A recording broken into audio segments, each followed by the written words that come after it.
Welcome to this week's Hepta's Refined News.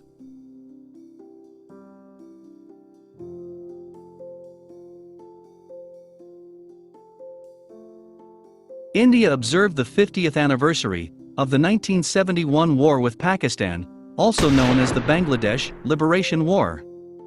Fought under the leadership of then Prime Minister Indira Gandhi and Chief of Army Staff General Sam Manekshaw. The war ended in less than 2 weeks, with a decisive victory for India, and resulted in the creation of Bangladesh, which was then known as East Pakistan.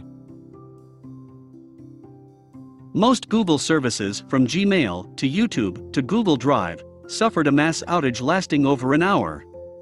Across the world, users complained they were unable to access emails, or were logged out of ongoing Google Meet sessions. While Google restored all services within an hour of the outage, by then, the crash had become one of the biggest social media trends and sent panic waves across businesses in many parts of the world. A Japanese man dubbed the Twitter Killer was sentenced to death by a Tokyo court for murdering and dismembering 9 people he met online. Takahiro Shiraishi, 30, admitted killing and butchering his young victims who he met on the social media platform. Shiraishi used Twitter to contact users who posted about taking their own lives, telling them he could help them in their plans or even die alongside them. Japan is one of few developed nations to retain the death penalty, and public support for it remains high. A 2.5-year-old child from Surat, declared brain dead following an accident, gave a new lease of life to 7 children, including 2 from Russia and Ukraine, after his parents donated his organs. The child's heart has been transplanted to a 4-year-old boy from Russia, while his lungs were transplanted to another 4-year-old child from Ukraine at MGM Hospital in Chennai. The deceased child, Jash Sanjeev Oza, a resident of Badar area in Surat, had accidentally slipped from the balcony of a neighbor's flat on the 2nd floor of the apartment. Richest Indian, Mukesh Ambani, says India will grow to be among the top 3 economies in the world in the next 2 decades, and per capita income would be more than double. More importantly, it will become a premier digital society, with young people driving it. And our per capita income will go from $1,800 $2,000 per capita to $5,000 per capita, he said.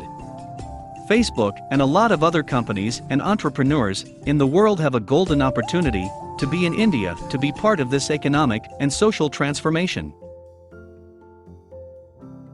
U.S. court terminates $100 million lawsuits against PM Modi, Amit Shah. The suit was filed on September 19, 2019, days before Modi's historic Howdy, Modi event in Houston, Texas. It challenged the Indian Parliament's decision on Jammu and Kashmir that abrogated the special privileges of the state.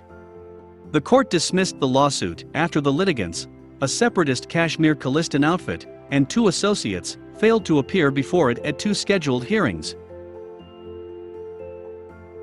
The number of Americans filing first-time claims for jobless benefits unexpectedly rose last week, as a relentless wave of new coronavirus infections hobbled business operations, offering more evidence that the economy's recovery from the pandemic recession was faltering.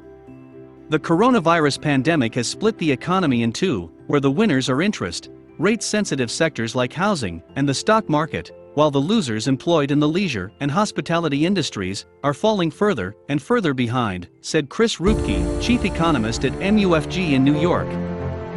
If you like our contents, please hit the bell icon and subscribe to our channel.